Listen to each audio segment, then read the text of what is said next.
హెబ్రీలకు రాసిన పత్రిక 13వ అధ్యాయము 5వ వచనం. ధనాపేక్ష లేని వారై మీరు కలిగిన వాటితో తృప్తి పొంది ఉండుడి. నిన్ను ఏ మాత్రమును విడువను, నిన్ను ఎన్నడును ఎడబాయను అని ఆయనే చెప్పాను కదా. హల్లెలూయా. మరి దేవుడిచ్చేటువంటి సంతోషము, దేవుడిచ్చేటువంటి తృప్తి, మరి దేవుడిచ్చేటువంటి ధైర్యము అది ధనాన్ని బట్టి రావు. అది దేవుని యొక్క వాగ్దానాన్ని బట్టి, దేవుని యొక్క సన్నిధిని బట్టి వస్తాయి. ఎప్పుడైతే నువ్వు ఆయన సన్నిధి గుర్తిస్తున్నావో, ఆయన సన్నిధిలో విశ్వాసంతో నువ్వు ప్రార్థిస్తూ ఆయనతో సహవాసం చేస్తున్నావో, దేవుడు నీకు ధైర్యాన్ని ఇస్తున్నాడు. ఆమేన్. మరి ఆయన చెప్తున్నటువంటి మాట, నిన్ను విడువను, నిన్ను ఎడబాయను అని చెప్తున్నాడు.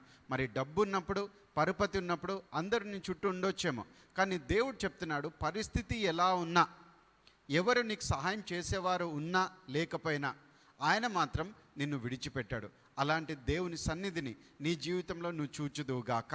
ఆమేన్.